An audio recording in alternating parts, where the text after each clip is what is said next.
Senhor Jesus, amém? Amém? Quantos estão felizes com Jesus nessa noite? Quantos estão felizes com Jesus nessa noite? Aleluia, motivo de alegria, estarmos mais uma vez juntos, nessa noite especial, encerramento de campanha, a descida do Espírito Santo.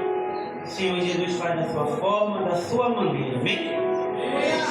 Pegue a sua espada comigo e localize Atos dos Apóstolos, o capítulo de número 2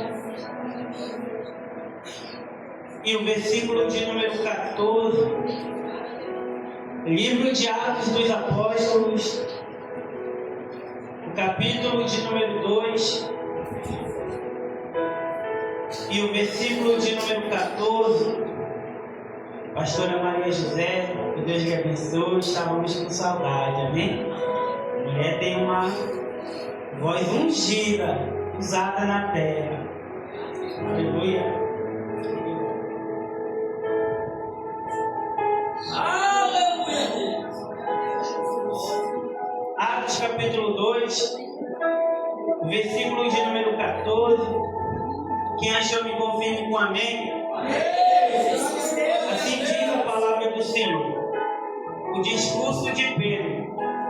Pedro, porém, pondo-se em pé com os 11, levantou a voz e disse: Varões galileus e todos os que habitais em Jerusalém, seja isso notório e escutai as minhas palavras. Estes homens não estão embriagados como vós pensais, sendo ainda a 3ª hora do dia, 9 horas da manhã. Mas isso é o que foi dito por intermédio do profeta Joel. E nos últimos dias acontecerá, diz Deus, que do meu espírito derramarei sobre toda a carne. E os vossos filhos e as vossas filhas profetizarão. Os vossos jovens terão visões. E os vossos velhos sonharão sonhos. E também do meu espírito derramarei sobre os meus servos e sobre as minhas servas naqueles dias, e profetizarão. Amém? Feche os teus olhos comigo. Soberano Deus e eterno Pai, eis aqui, Senhor, a tua palavra.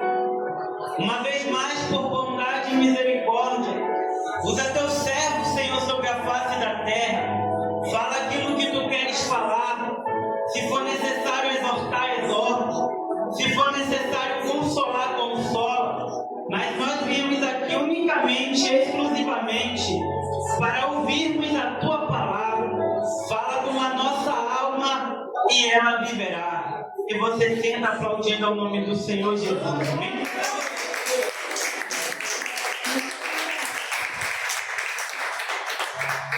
Aleluia. Queridos, sem sombra de dúvidas, o apóstolo Pedro, ele é o apóstolo mais problemático dos 12.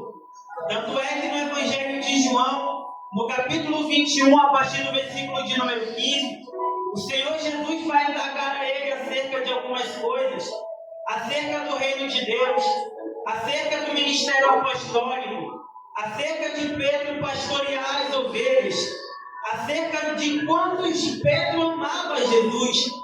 Porque é o mesmo Pedro que abre a boca e diz: Senhor, eu estou pronto para ir contigo até a prisão e a morte. E é o mesmo Pedro que vai negar a Jesus por 3 vezes.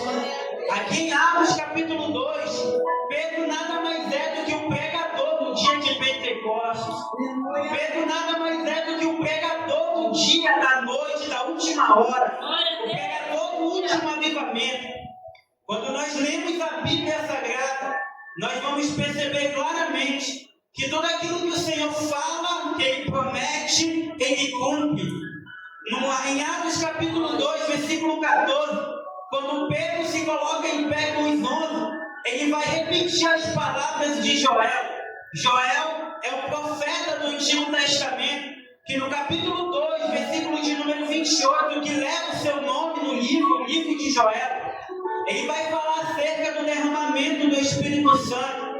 E é nessa campanha que nós estamos aqui nessa noite.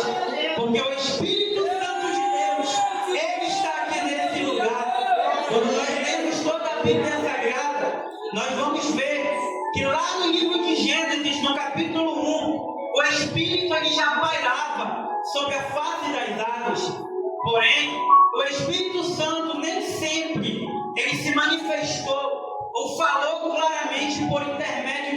todos, é certo rei, sacerdote, profeta, e algumas das vezes por intermédio dos juízes. Porém, no Novo Testamento, quando o Senhor Jesus vem, Ele nos dá uma promessa. E que promessa é essa? Atos é escrito pelo evangelista Lucas. Lucas escreve 2 livros no Novo Testamento. O primeiro livro leva o seu nome, o Evangelho de São Lucas. E no capítulo 24, versículo 49, Lucas vai narrar as palavras de Jesus. Quando Jesus agora ele assume aos céus, os discípulos eles estão tristes, porque o Senhor Jesus agora está sendo levado. E eles acreditam que vão ficar sozinhos. Mas a palavra é: ficai, porém, na cidade de Jerusalém, até que do alto sejais revestidos de poder. Glória! É um poder que vem do alto. É um poder que não vem do homem. É um poder que não vem de mulher. Não é profeta, não é rei, não é sacerdote, não é juiz. É aquele que vive e reina para todo sempre, que está nos dando uma promessa. No Evangelho de João, no capítulo 17, Jesus diz que ele vai mandar o Consolador, que no original grego é Paracletos, que significa outro do mesmo. É Jesus dizendo: eu vou mandar o Consolador, alguém que no dia da luta, da peleja, do momento em que você quiser desistir, vai interceder pela tua vida, vai interceder pela tua alma. E ele é alguém que é o Espírito da verdade. Não é espírito estranho, não é espírito de engano. É o Espírito da verdade que já se faz presente neste lugar.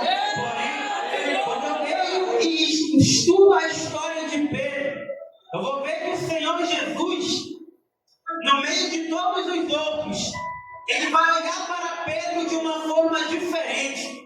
Mas não é que Jesus vai olhar de uma forma diferente porque Pedro ele era diferente. Jesus vai olhar para Pedro de uma forma diferente porque Pedro, apesar de ser um homem limitado, maldito, pobre, cego, nu, Pedro é alguém que no meio dos 12 é o primeiro que vai abrir a boca e dizer: Senhor, ausenta-te de mim, porque eu sou um homem pecador. Isso está narrado no Evangelho de Lucas, no capítulo 5, no versículo de número 8, a saber, a pesca maravilhosa. E aqui eu já abro um parêntese para profetizar na vida de alguém. A pesca é maravilhosa, não é porque Pedro pescou peixe, mas é porque Pedro foi pescado pelo anzol de Jesus. Então, se você chegou aqui, eu quero te dizer que Ele está aí onde você está agora. São 7 segundas-feiras. Talvez você chegou aqui nessa noite igual Pedro. Foi uma noite difícil. Foi uma pesca fracassada. Talvez nessa noite você esteja lavando as redes. Mas para que lavar a rede se a história diz que ele não pescou nada? Para que lavar a rede se ela não está suja de peixe? É porque Pedro entende. A noite inteira eu tentei, do meu jeito, da minha maneira, mas eu não vou ficar aqui nesse fracasso. Eu vou começar a lavar as minhas redes.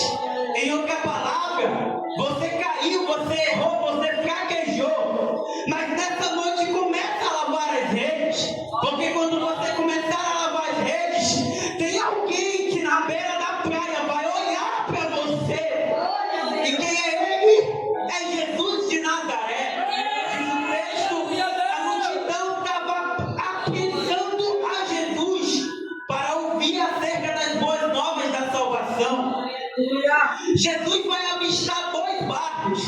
E um desses barcos é o barco de Pedro. E diz a história que ele pede para entrar no barco de Pedro e ensinar, instruir acerca da pesca maravilhosa. E diz o texto, o próprio Senhor Jesus pega o barco e vai com eles para o profundo. Guarda esse detalhe. Jesus pega os discípulos e começa a ensinar acerca do reino de Deus. Mas não é no raso, raso, é no profundo. Alguém vai olhar e dizer: Senhor, foi uma pesca fracassada. Mas é Pedro com um pouquinho de fé, porque a fé é o firme fundamento das coisas que não se vê, mas que se esperam. É esperar o que nós nunca vimos, porém crendo que vai acontecer. É saber que se essa noite a trombeta tocar, o culto ele acaba aqui, mas ele continua na glória. Aleluia! É Pedro olhando para Jesus e dizendo: Senhor, a noite inteira eu tentei, do meu jeito, com as minhas forças, da minha maneira, mas mediante a tua palavra, oh glória, eu lançarei as redes. E diz o texto, no momento em que eles lançam a rede, grande é a quantidade de peixe. E nesse momento, Pedro se prostra aos pés de Jesus e ele vai dizer: Senhor, te ausenta de mim, porque eu sou pobre, cego, maldito, não sou digno da tua presença. Conhece alguém que é assim? Talvez um dia você chegou na casa de oração, alguém olhou e disse: lá vem de novo desviar. Não digo que ele vai ficar nem mesmo um mês e ele vai voltar para aquela vida, para aquela boca de fumo, para aquela mesa de bar, mas você permanece porque você está sobre uma palavra. E que palavra é essa, pregador? A partir do momento que Pedro reconhece as suas falhas, Jesus vai olhar para Pedro e dizer: Pedro, a partir de hoje tu deixarás de ser pescador de peixe e tu passarás a ser pescador de homens. Quando você vai estudar a vida de Pedro, você vai perceber que desse dia em diante, nunca mais Pedro voltou para a pesca, porque a pesca simboliza a antiga vida dele, quem ele era antes de conhecer Jesus. Sabe quem é Pedro? É aquele cara que andava com uma peixeira na cintura. Sabe quem é Pedro? É aquele que primeiro falava e depois pensava no que ia falar. Isso está narrado no Evangelho de Mateus, no capítulo 17, quando Pedro, Tiago e João estão subindo para o Monte Tabor, o Monte da Transfiguração. De um lado aparece Moisés, do outro lado aparece Elias, e eles vão começar a conversar com Cristo. Pedro vai erguer a mão e dizer: Senhor, Senhor, é bom estarmos aqui. Se quiseres, eu faço aqui 3 tendas, um para ti, um para Moisés e outro para Elias. Perceba que o cenário é de glória, o cenário é algo sobrenatural, mas Pedro é aquele que primeiro fala e depois pensa naquilo que ele vai falar, oh glória. Certo dia, Jesus está pregando acerca das bem-aventuranças e o sermão ele é duro, ele é pesado. A multidão começa a ir embora. Jesus vai olhar para Pedro e dizer: Pedro, está difícil? Vai com eles. E Pedro vai dizer: Senhor, para onde eu irei, se somente tu tens as palavras de vida? No original grego, para quem eu irei, Senhor? Se somente tu és a fonte de água da vida, oh glória. Certo dia, uma multidão está seguindo a Jesus.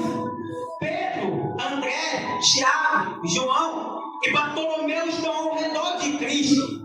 E uma mulher do fluxo de sangue vai se aproximar. Você conhece a história? É Pedro dizendo: ei, não te contente em glória. Oh, glória. Pegou agora, pastor. É Pedro dizendo: ei, não chega perto do mestre, não incomoda o mestre, não. Mas é aquela mulher dizendo: eu gastei todo o meu dinheiro, mas eu só saio daqui com a minha bênção e a minha vitória. Certo dia, depois de curar a mulher do fluxo de sangue, um homem chamado Jairo vai chegar até a presença de Cristo e a sua filha está enferma, e logo após ela vem a morrer. Mas é o próprio Senhor dizendo: ela não morreu, ela apenas dorme. Porque tem gente que está na casa de Deus, mas não está de olho aberto, está dormindo. Está no sono da indolência, diga glória a Deus. É Jesus entrando na casa de Jairo. E no momento em que ele vai entrar no quarto da menina, somente Pedro, Tiago e João estão com ele. Perceba que, ao decorrer dos 3 anos e meio do ministério de Cristo, Pedro é alguém que vê sinais, prodígios, maravilhas. E ainda assim, Pedro, ele não é convertido. Porque por muitas das vezes, nós estamos na casa do Senhor, mas nós não somos convertidos. Aleluia. Certo dia, Jesus está começando a falar acerca da última ceia. E Pedro vai dizer: Senhor, tu não pode morrer, tu não pode nos abandonar. Se for necessário, eu vou até a morte contigo. Para trás de mim, Satanás. Mas Jesus estava repreendendo não a Pedro, mas acerca daquele espírito que estava usando a boca dele. Porque era cumprimento de palavra. Que ele teria que ser levado como ovelha muda até o matadouro. E o sangue do cordeiro, oh glória, eu sinto ele aqui nessa noite. E o sangue do cordeiro iria nos livrar de todo o laço do passarinheiro, de toda peste perniciosa, de toda corrente do diabo. É por intermédio do Cristo que vive e reina para todo sempre. Você conhece a história? Pedro vai negar a Cristo por 3 vezes. E foi o próprio Senhor Jesus que disse: ainda antes que o galo cante 3 vezes, tu me negarás. Havia uma fogueira no pátio do sumo sacerdote. E alguém vai olhar para Pedro e dizer: eu te conheço. Porque por onde você anda, as marcas do cordeiro te acompanham. Tu pode até tentar negar, mas você carrega as marcas de Cristo. Eu te conheço, Pedro. Tu não me engana não, tu é Galileu, tu andava com Jesus. Eu? Não. Passa mais um tempo e ele nega pela 2ª vez. Passa outro tempo e Pedro nega pela 3ª vez. E quando Pedro nega, o galo canta. E quando o galo canta, Jesus está sendo levado. E quando Jesus está sendo levado, ele vai olhar para Pedro. E quando Jesus olha para Pedro, Jesus não vai dizer nada. Mas o silêncio constrange a Pedro. Porque quando nós estamos em falta com o Cordeiro de Deus, a consciência acusa. Não precisa ninguém falar. Não precisa ninguém apontar. Nós sabemos quando estamos em falta com Ele. E a partir desse momento em que ele percebe o quão frágil é o amor dele, ele começa a chorar. E no momento em que Pedro chora, começa a verdadeira mudança na vida do apóstolo Pedro. Porque a mudança, ela é a essência do Evangelho. Evangelho que não tem mudança, que não tem renúncia, pode ser considerado qualquer coisa menos Evangelho. A partir desse momento, diz o texto, Pedro está desacreditado. Porém, Pedro é líder. Isso está escrito no Evangelho de João, no capítulo 21. E no versículo de número 3, quando Pedro diz: vou pescar, os discípulos vão olhar e dizer: nós vamos contigo. Porque Pedro é o líder dos apóstolos. Perceba que todas as vezes que nós venhamos a cair, tem alguém que vai cair juntamente conosco. Todas as vezes que nós voltarmos para a antiga pescaria, tem alguém que também vai abandonar a Jesus. Talvez você olhe no espelho e só vê alguém limitado, cheio de erro, é verdade. Mas entenda que tem alguém que olha, que se inspira, que vê Cristo através da tua vida. E que se você cair, ele vai cair também. Então não abandone o barco.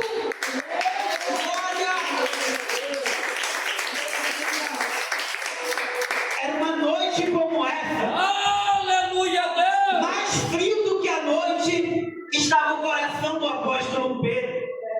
No momento em que ele vai voltar para a antiga pescaria, ele está no mesmo barco, ele está na mesma rede, ele está no mesmo mar, e o mesmo Cristo vai atrás dele, oh glória, porque ele é aquele que deixa as 99 e vai atrás de uma única ovelha.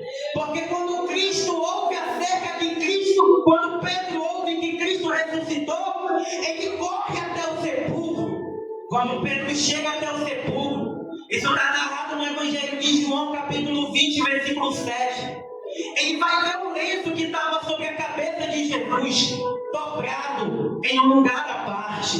E isso é lindo, porque segundo a cultura judaica, quando um senhor, quando um dono, quando um chefe, quando um líder, ele está sentado à mesa, fazendo a sua refeição, ele deixa o lenço dobrado. Se alguma coisa acontecer e ele for embora, o seu servo vai observar. Se o lenço estiver estendido, oh glória, quer dizer unicamente que ele já terminou a refeição. Só que se o servo olhar que o lenço do seu senhor está dobrado, quer dizer que ele foi, mas ele há de voltar. Eu vou melhorar para alguém que chegou aqui nessa noite e começar a dar glória. Quando Pedro chega ao sepulcro e vê o lenço dobrado a um lugar à parte, ele entende: o meu Senhor Jesus foi, mas em breve ele voltará. Mas Pedro, ele não acredita nele mesmo. Para Pedro, ele não é mais digno. E no Evangelho de Marcos, capítulo 16, versículo 7, as mulheres estão chegando até o sepulcro. E 2 anjos estão lá naquele lugar, oh glória. E ele vai dizer: porque buscai o vivente entre os mortos. Esse Jesus não está mais aqui, ele já ressuscitou. Agora vão e espalhem a notícia. Versículo 7. Diga aos discípulos, vírgula, e a Pedro, que Jesus estará diante dele no mar da Galileia. Mas espera aí, por que o texto está dizendo: diga aos discípulos e a Pedro que Jesus estará no mar da Galileia? É Jesus dizendo que pode faltar Tiago, João, André, Tomé, Bartolomeu, Mateus, Tadeu, Lepeu, Simão Zelote, Judas Iscariote. Pode faltar todos, só não pode faltar um quem? Pedro. Diga a Pedro que eu estarei diante dele no mar da Galileia. E no momento em que Pedro está naquela pesca fracassada, um homem na beira da praia vai aparecer.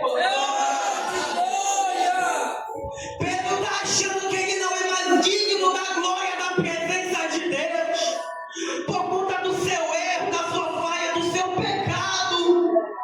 Mas tem alguém na beira da praia dizendo: filho, porque o inimigo, o diabo, Satanás, te chama pelo teu erro. Mas o Senhor Jesus, essa noite, ele te chama de filho amado de Deus. Tem algo para comer? E ele vai dizer: não. Joga do lado direito e certamente acharei. E isso é lindo. Estudando um pouquinho esse texto, o Senhor me revelou algo que eu acho particularmente, extremamente lindo.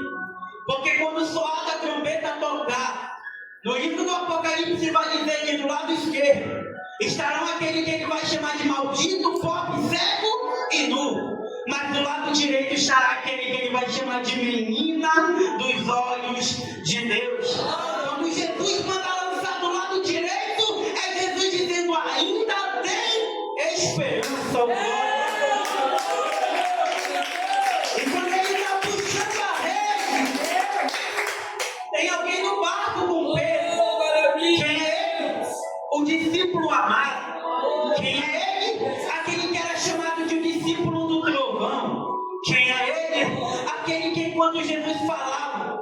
já não se contentava mais apenas em ouvir, ele inclinava a cabeça sobre o peito de Jesus, ou em outras traduções, sobre o ombro de Jesus, porque ele queria sentir mais, ele queria ter intimidade, ele queria sentir as batidas do coração. E quem tem intimidade vai entender quando é Jesus que está na beira da praia. Quem tem intimidade vai entender que é o grandão da Galileia que está aqui nessa noite. Quem tem intimidade vai entender que o Consolador já chegou aqui nesse lugar. João vai olhar para Pedro e dizer: Pedro, eu conheço essa voz. É ele, Pedro. É ele quem, João? É ele, Pedro. É ele quem, João? É ele, Pedro. E quando Pedro entende que é o Cordeiro de Deus, diz o texto, ele vai cingir a sua túnica e se lançar nas águas. E aqui eu faço um paralelo com a história de José. Lembra de José? José era filho amado do pai. Ele recebe uma túnica diferente. Rasgaram a túnica de José, mas ainda sem túnica. José era filho amado de Deus. Quando Pedro coloca novamente a sua túnica, em outras palavras, é ele dizendo: eu sou todo errado, eu sou todo quebrado, mas eu sei que eu ainda sou filho de Deus, e eu vou me lançar nas águas, porque eu vou ao encontro do meu amado.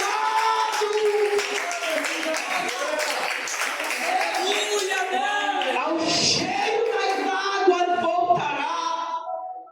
Ei, árvore cortada, você pode ter chegado aqui quebrado. O tronco envelheceu no pó. Mas Ezequiel 47 está dizendo que a água ainda vai passar por lá.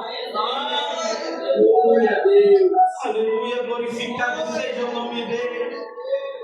Glória a Deus. Eu estou sentindo ele aqui nessa hora. Glória.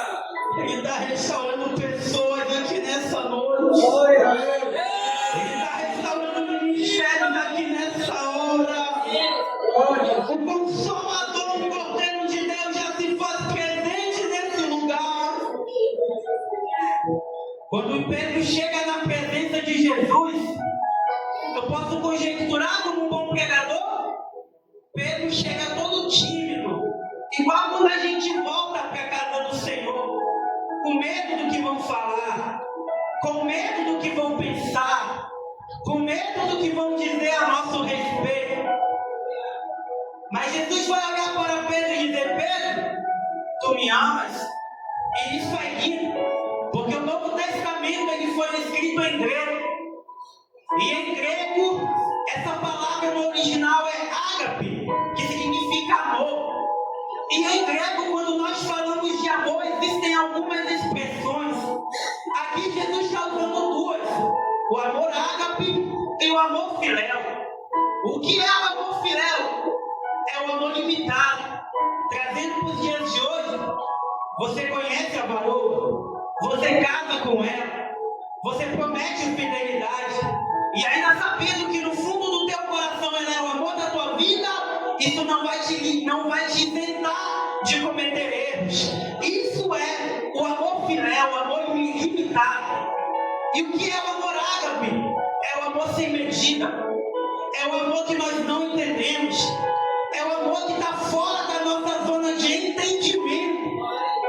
Porque Paulo matava e perseguia a igreja. Ananias vai dizer: Senhor, ele mata e persegue o teu povo. Mas Jesus está dizendo: vai, porque para mim é vaso escolhido. Como entender o amor de Deus? Como entender que alguém que matava, que apedrejava a igreja, agora vai ser apedrejado por amor à igreja? Isso é o amor ágape de Deus. Porque você estava lá naquela boca de fumo, você estava lá naquela mesa de bar, naquele caminho contrário, ele foi lá e te buscou. E se você está aqui essa noite dizendo que Deus é bom e o diabo não presta, é porque o Consolador, ele te encontrou.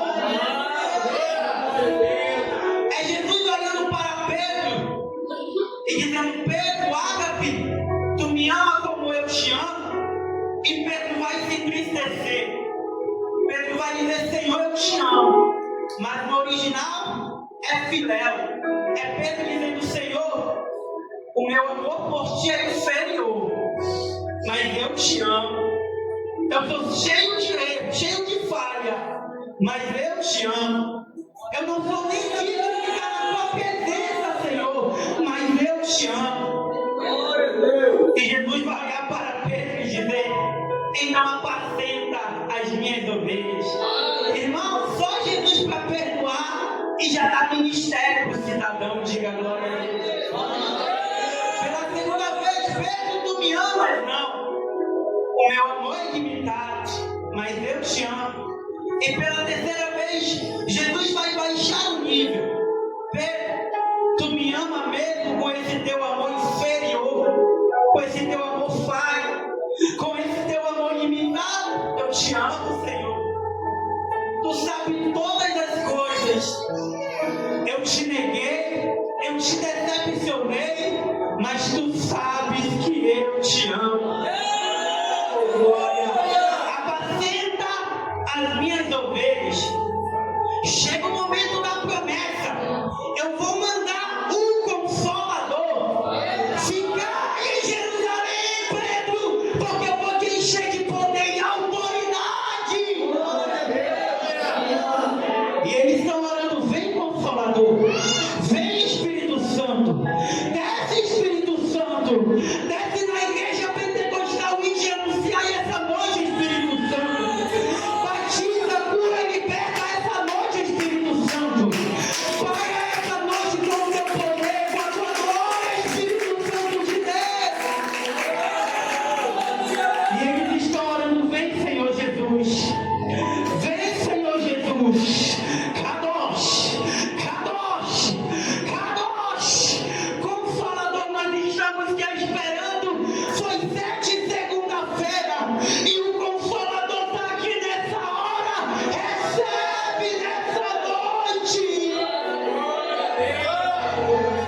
E cumprindo-se o dia de Pentecostes, estavam todos reunidos no mesmo lugar, glória. Quando de repente ouviu-se um som, como de um vento veemente e impetuoso, e que pousou a casa onde todos estavam assentados. Atos capítulo 2, versículo de número 14. Pedro se põe em pé com os 11. Agora, o Pedro que negou 3 vezes. Agora, o Pedro que foi interrogado por 3 vezes. Agora, o Pedro que negou por 3 vezes. Ele vai pregar cheio de poder, cheio de autoridade, e ele vai ganhar 3.000 almas para a honra e glória do Senhor Jesus.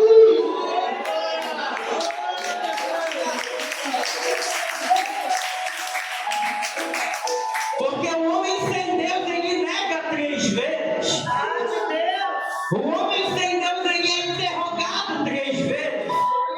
Mas o homem agora cheio de Deus ganha 3.000 almas para a honra e glória do Senhor Jesus. E aqui eu finalizo com algo que eu particularmente acho lindo. Em Atos capítulo 2, na igreja mãe, na igreja primitiva, o Espírito Santo pousou. Diga comigo: o Espírito Santo pousou. Glória. Eles eram judeus. Atos capítulo de número 4 e capítulo de número 8.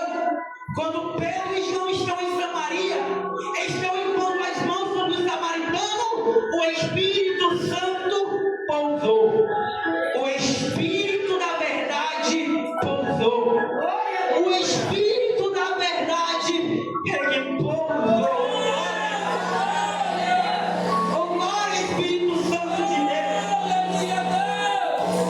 Mas assim, como o nome da igreja que leva o nome dessa igreja vai dizer, Evangelho de Marcos, capítulo 16, versículo 15: ide e anunciai o Evangelho a todas as nações. Jerusalém, Samaria e até os confins da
Ele cai sobre cada um de nós. Quem recebe essa palavra, diga glória a